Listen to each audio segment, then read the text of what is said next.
Is President Emerson Mnangagwa under threat in Zimbabwe? And did the coup that ousted Robert Mugabe in 2017 set the pattern for what comes next? Hello and welcome to Africa Here and Now. I'm Martine Dennis. With me is Don Cobra in the Nigerian capital Abuja and Patrick Smith, who's just back from Kenya, right? Exactly, back from Kenya. We're talking Zimbabwe today with Oxford Don Professor or Dr Blessing-Miles Tendi. What should we call you? Dr. Miles Tendi? Call me Miles, please. Miles. Okay, it's just Miles. Thank you very much for joining us, Miles. Now, I'm just thinking, should we start by recapping the recent developments and having a look at what's happened in the last couple of days? It's become known already as the March 31st movement. What exactly does that mean, Miles? Well, I think what it basically reflects is scenarios you often see post-coups. There's always agreements between leaders that stage coups, and not unusual that in the subsequent years, deals get broken or certain individuals feel that other individuals have not lived up to arrangements that they agreed on. So this particular ruction, led by a faction of the war veterans, feels let down by the leadership of Emerson Mnangagwa. Mnangagwa, of course, is a civilian who was put in power by the 2017 coup. So it's around differences around that, high levels of corruption.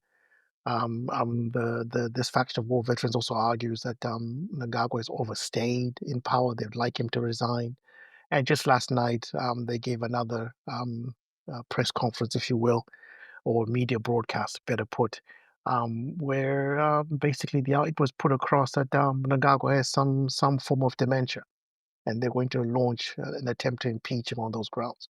Fair enough. So the March 31st movement, I guess it can now be called.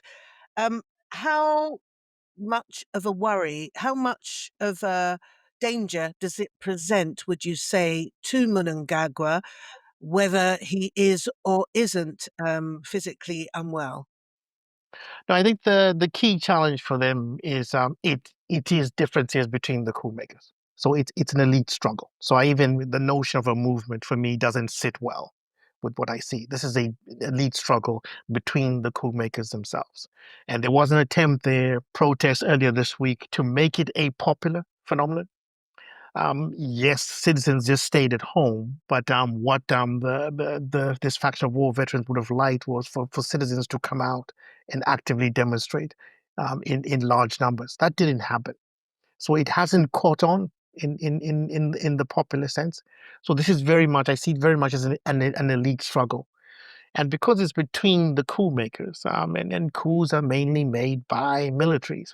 I would say the key player here, key decider, is still the military. To what extent has the military, and by the military I mean the generals, because it's the generals that staged the 2017 coup, to what extent have they turned their backs on Mnangagwa's leadership? I think that's really a really good point at which to stop and move on or move back, if you like, because what we're really trying to get some comprehension about and a bit more understanding of is the 2017 coup against Robert Mugabe, which you have written about very eloquently and very entertainingly, it must be said. So, Miles, in your view, then, why did the coup happen? Because it was widely presented in the media and within the institutions of power around various countries as a kind of rescue mission, almost to rescue Mugabe from this avaricious, ambitious wife. I think the first place to start would be to say each coup has a specific set of circumstances around it, specific set of causes, and there are always multiple factors involved. So coups are best understood case by case basis. So the Zimbabwean one is different in that sense. And when we do that, also we must look at more at the internal reasons, like reasons within the army for staging the coup. So you'll hear a lot of things, precisely what you're saying about stopping this unruly wife. There'll be armies who often say that they've intervened to resolve the socioeconomic situation. That's very bad. I think even in this case, the generals, when they took over, they maintained that they were trying to pacify a degenerating social, political, and economic situation in Zimbabwe. Those are the exact words. And they also claimed they were arresting criminals. The real reasons are about what's going on inside the army itself. And at the time, I would say there were three things. Number one, the generals felt threatened. Mugabe was going to retire them. So they were worried about their jobs and material privileges. That was really important. And you know, we like to think of trade unions. You know, we protest and stuff, go on streets and picket. The army is the most effective trade union because they can roll out tanks and guns when their interests are threatened. That's what happened. And I think the other thing, again, internal reason, which is really important here, is the struggle, the liberation struggle. A lot of the generals were soldiers in the 1970s liberation war, and they saw Mugabe as increasingly moving away from that struggle generation, finding greater favor in a generation of ZANU-PF officials who didn't participate in the struggle. And they could not tolerate that. So that was the second reason. The third one I would have to say is ambition. We must never rule out ambition. So you think of somebody like Chiwenga. Chiwenga wanted to lead Zimbabwe at some point, and the idea of him being sacked from the army and becoming a nobody would have completely, overturned that. Then the fourth thing I would have to say, and this relates to your when you brought up Robert Mugabe's wife, I think Grace becomes an easy foil. Robert Mugabe is really lining up Sidney Sekeremai, who was defense minister at the time, to succeed him, right? But if you're going to argue against Sekeremai, also a struggle veteran, right? It's not the other grievances are not going to sit as well. So you need a legitimizing story, one that moves people. And the idea of this unruly woman who didn't go to the war, who's now running her husband, was in the very patriarchal context, right? Quite effective. So it becomes a cover for the real motivations, which are much, much more parochial around jobs, material benefits, the struggle generation, liberation struggle generation, believing they're entitled to rule the country, and the ambitions of political soldiers. Poor old Grace, she got the lion's share of the blame, didn't she? And it was also widely put out there that the catalyst, if you like, for the coup was the sacking of Mnangagwa, which was done very, very publicly, wasn't it, by Grace herself in the November. But I suspect that you think it wasn't the sacking of Mnangagwa that started the whole process. Well, she stages a rally where she basically indicates that he's likely to be sacked. And Mugabe himself at a rally a few days earlier had said he was considering removing him from as vice president.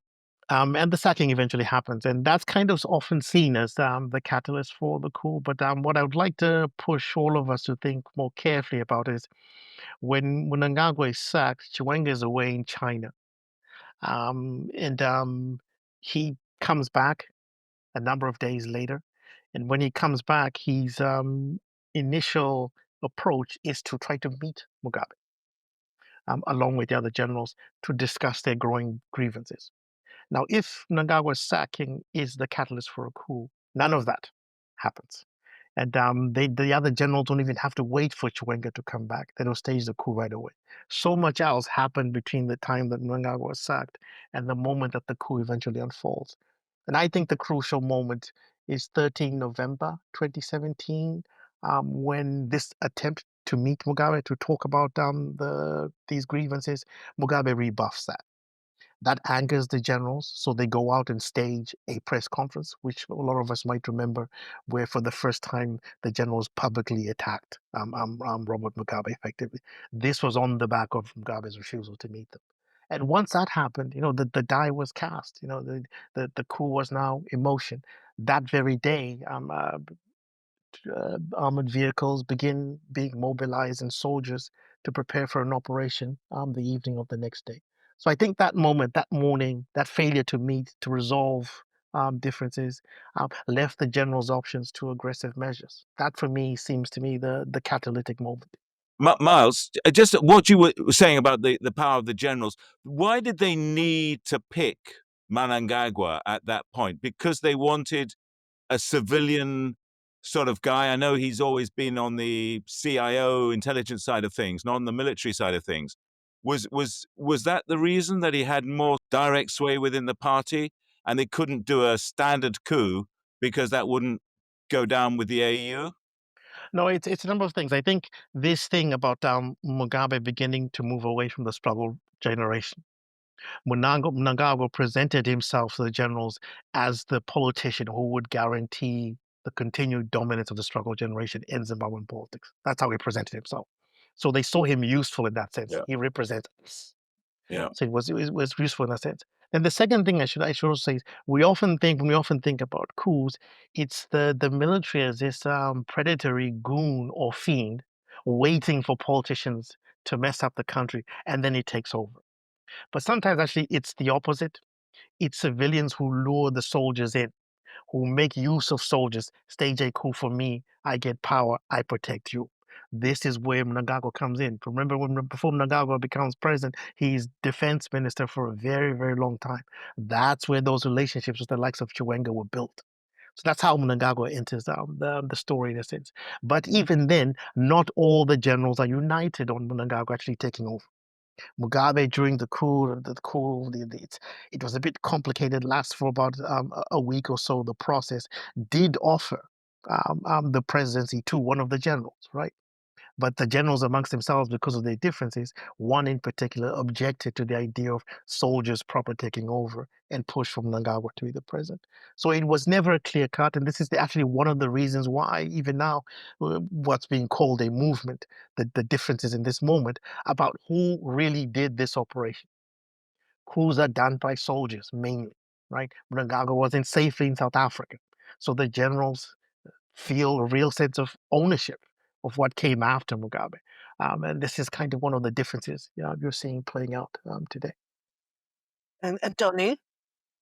I'm very interested in this idea of the struggle generation seeing themselves as a sort of like almost a dying breed that had to fight for survival.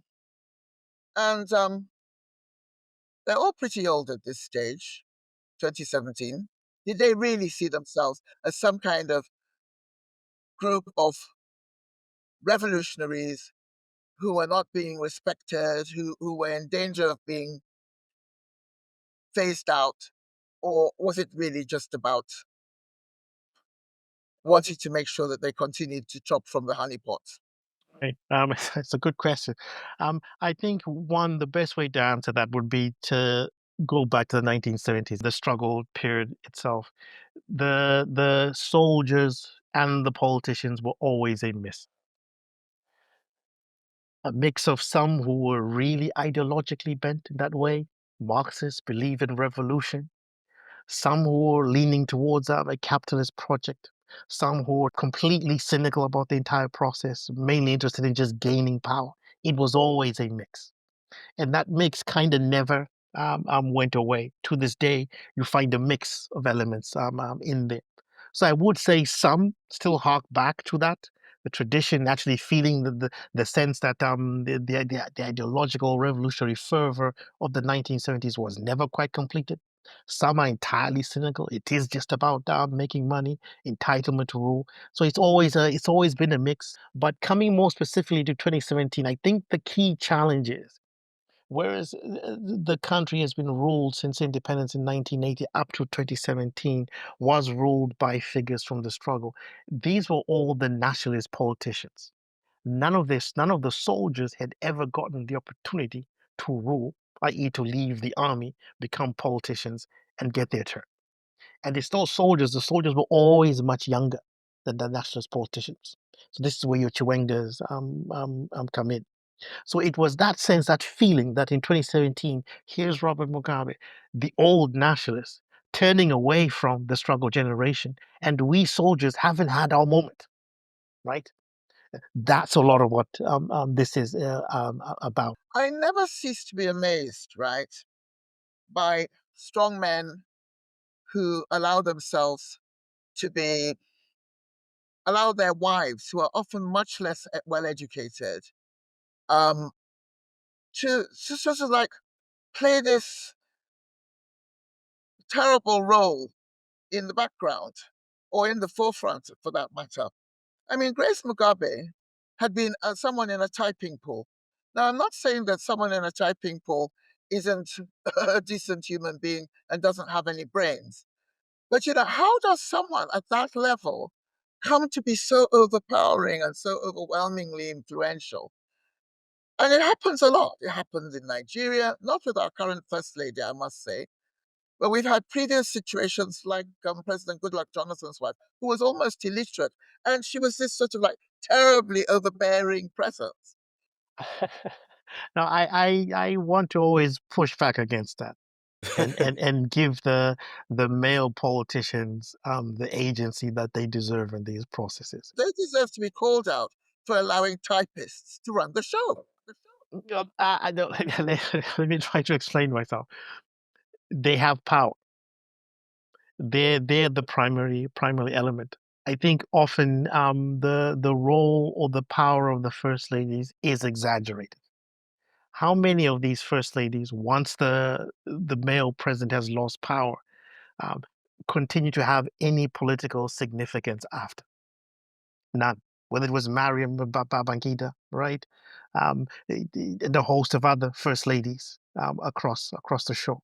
Same with Grace Mugabe. Once her husband left the scene, she sort of disappeared as well. So that should tell us that actually primary authority power lies with the male president. And whatever actions these first ladies may take, which some people may deem contemptible or worthy of criticism, right? The ultimate, I think, agency or authority, the buck stops with the male Yes, I president. agree. And yeah, and if I was to come back to the case of Mugabe himself, I would say the challenge for him was much delayed organization of the presidential succession. He reached a point where he had become very old, and his partner, his wife, attempted to play a supportive act. Part her on her initiative, part also him actually leaning on her because of advanced age. Grace was not political at all until that very end. Is it because they get to a point where your wife is the only person you can really trust? Not necessarily. I think in particularly if we were to stick to the case of Robert, he's just delaying organization of the succession until he was much too advanced of age and became quite dependent on his partner. And partner, naturally, as you do, you want to support your partner. You begin to play a supportive role. And this is not unusual. Think here also of what happened with Joe Biden in the United States. Right? Oh, Yeah, yes. at the end, Jill begins to step in to try to some support, and that's partly her initiative as a partner. This is what you do, and I would say the same about Robert. Had Robert decided to go in 2005 or 2008 or 2013, right? Grace is never drawn into that situation. Miles, what you said about President Mugabe failing to organize a succession, could you say the same about the current incumbent, Emerson Mnangagwa? And is there any way you can see that Mnangagwa could kick against that and could actually organize, or maybe willing to organize, some sort of constitutional succession without the current situation turning into a really disruptive crisis? They're different because Robert is someone who had been in power 1980 to 2017. Right. Mnangagwa was just 2 years into his second term of office. Right.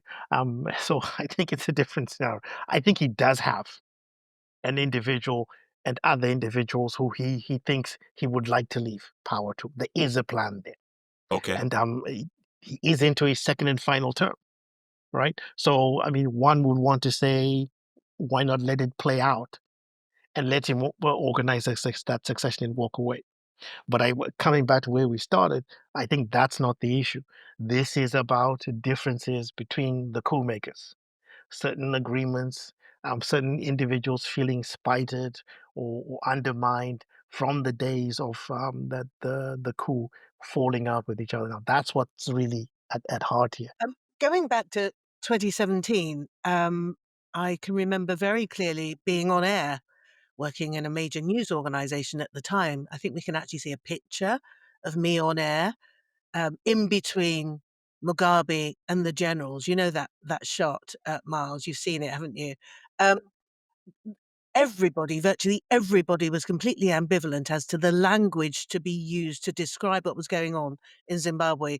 Everybody was rowing back from using the C word, the coup word. Why was there such reluctance?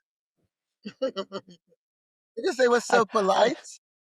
They were so deferential. I think at one level you've got to give the generals a lot of credit in the way they managed the coup. Yes. And, for instance, this idea that in between a coup process, the target of the coup suddenly appears at a university graduation ceremony because he's the chancellor to cap students, right? Kind of threw certain people off. So I think we have to give them credit. They thought about all of this carefully, tried to calibrate the coup in a way that kind of didn't look like a coup. But if we start to look carefully, as I try to do in the book, we realize much of what these generals did in 2017 has been seen before. We've seen protracted coups before across the continent, and this notion of politeness. Whether a coup is polite, bloodless, or bloody doesn't make it any less of a coup or not a coup. Violent or not, a coup is a coup, right? So I think it's also important to bust some of those myths.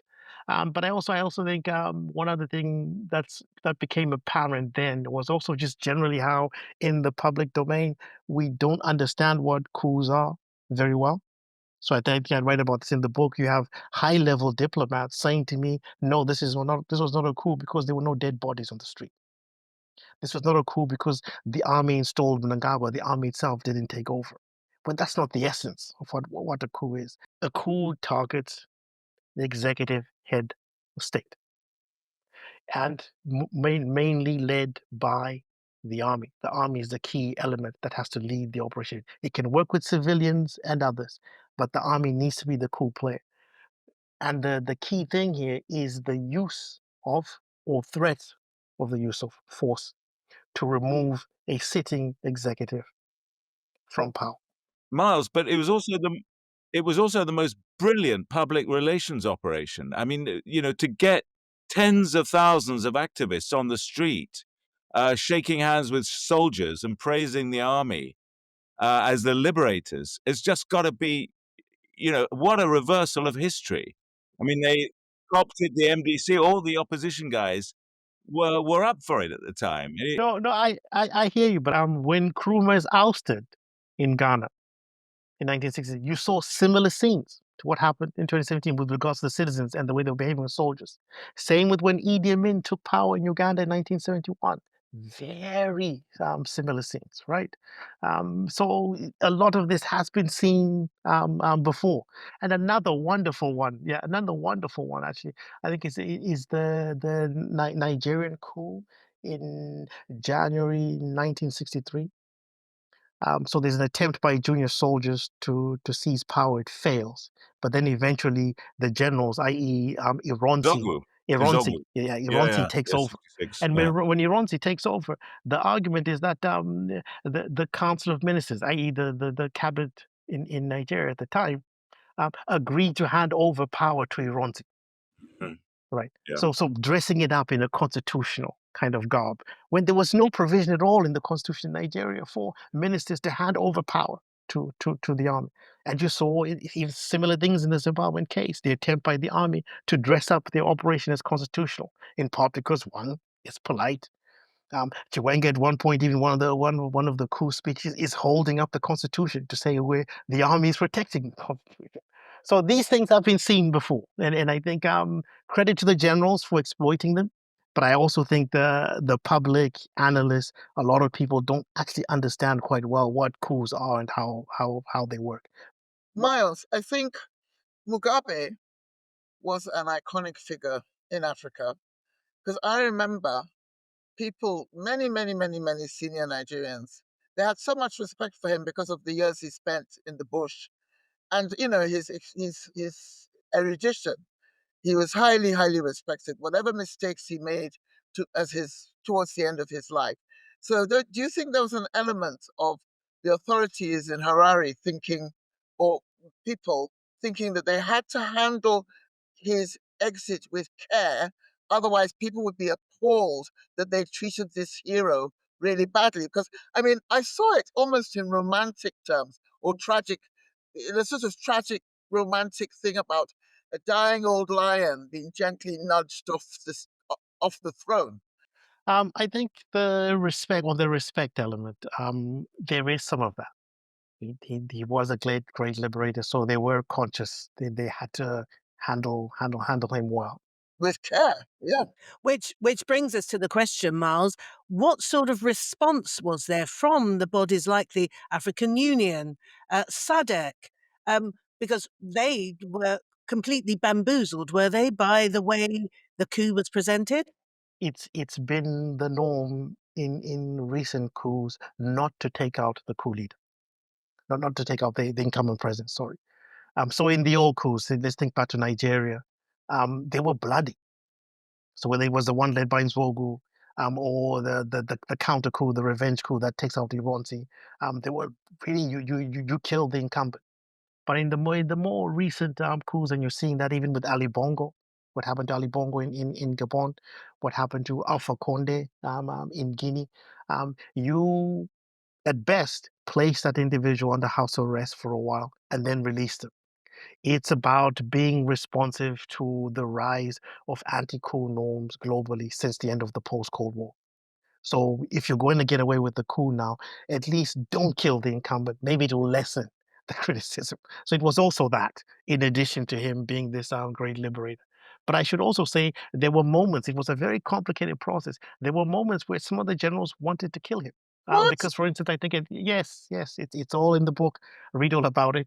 Sorry for the unashamed plug. There's a point where there are conversations between the first family and a group of individuals, mercenaries, to put it accurately, who are talking about if you pay us a certain amount of millions, we can come in and rescue you and get you out.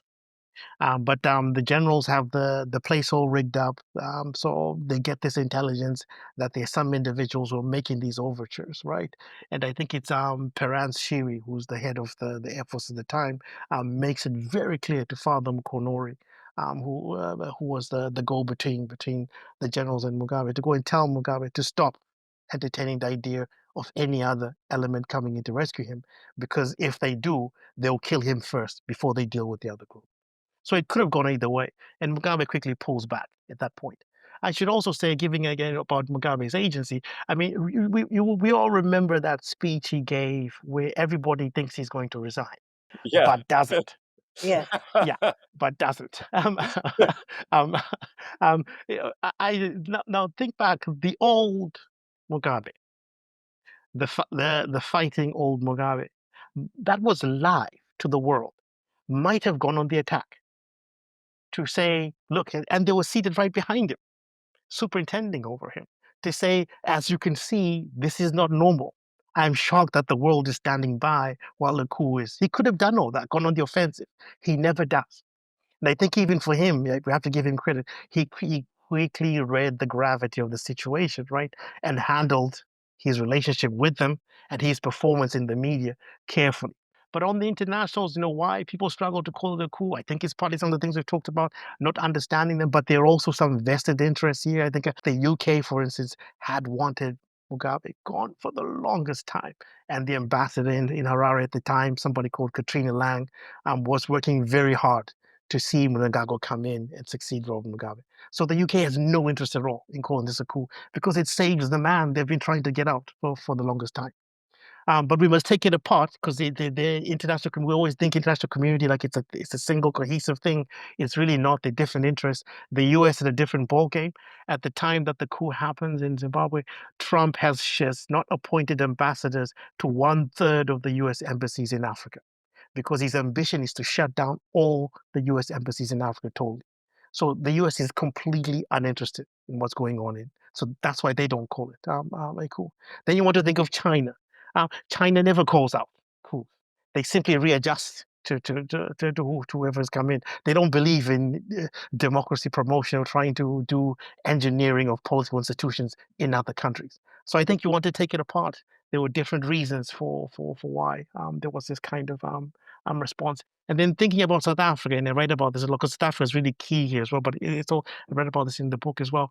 It's about thinking about who was president at the time, Jacob Zuma, November 2017, having to deal with the crisis in Zimbabwe when the ANC was having its own national conference just in December. So literally the following month, where Zuma was under pressure from Cyril Ramaphosa. So in the end, South Africa doesn't give an effective response at all because they're very much consumed in domestic politics. Zuma's fighting for his political survival. That's the main thing for him. And to think of going next door to save Mugabe, even if he doesn't agree with what's going on there, was a bit too much to ask. And as often was the case in those days, it was only Ian Khama, wasn't it, of Botswana, who raised a voice in support of the coup, saying that Mugabe had to go because he'd long been critical of Mugabe, the only voice of criticism, really, wasn't he? Yes, indeed, indeed. And I think it's one of the generals actually claims that during the coup, Khama calls them to say, "What do you need to finish the operation, guns or money?" Whoa. I read about this in the book. I interviewed Khama and put that to him. Khama denied having any contact at all with them. So I don't know who you believe, but he was very public about his desire for Mugabe to leave office. That's well known. He's the outlier in many ways, but not just in that moment. For a very long time, he had been critical of his leadership. So are people happy? Are they glad now, 8 years later? Or do they, well, as often happens in African countries, do they now think that the guy who was really upsetting them then is a lot better than the person who's there now? I think you want to start with the coup makers themselves, where we started, the so-called movement. They themselves are unhappy with some of the outcomes. Hence, the current differences we're seeing. But for the population, I don't think it's so much uh, nostalgia for the past. It's the goodwill. I think it was you, Patrick, who talked about the ways in which citizens came out to express solidarity and demand that Mugabe resign.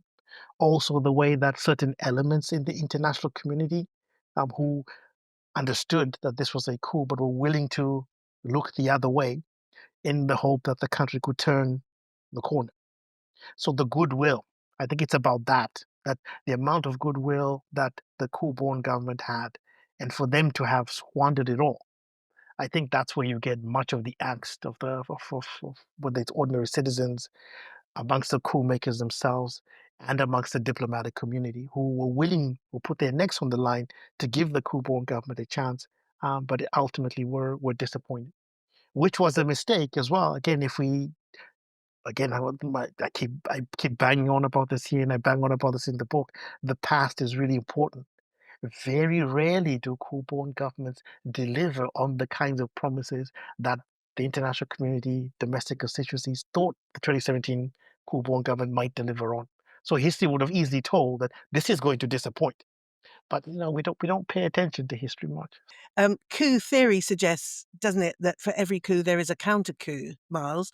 So are we witnessing what you would describe as the counter coup to the 2017 coup? No. I think the key thing here is you might say precedent is important. So once you've done it before, there's a likelihood that in the years after it's a possibility. So we could never leave that out. But Mnangagwa has been a very consummate manager of civil military relations. Unlike Mugabe in the final years where he was old and slow, Mugabe kept generals serving that he should have retired long ago. Mnangagwa is quick to chop and change when he feels or smells a threat. So I think that's really helped to neutralize the possibility of a coup amongst the generals at least. But I think there's a mistake here focusing so much on the generals. Yes, they staged the coup in 2017, so it's understandable that a lot of analysts would think a lot about what's going on with the generals. But even when generals stage coups, they still need lower-ranking soldiers to effect them. So taking over the state house or the president's office, or as Patrick was talking about before, the soldiers who were being greeted in the streets, shaking hands, hugging with people, getting kisses on their cheeks, taking selfies, all those young lower ranking soldiers. were part of that operation, and they're still in the army. So I'm more worried about that generation of low-ranking soldiers who took part, and in the hundreds, in the coup, when they inherit the military. So let's think here, for example, about Nigeria. Murtala Muhammad, Sani Abacha, Ibrahim Babangida, Joshua Dogonyaro. They were young soldiers in those early coups. But in the later coups, you see them emerge. And then when you did, but wait a minute, wasn't Sani Abacha involved in that coup as well? And that one before? They start to.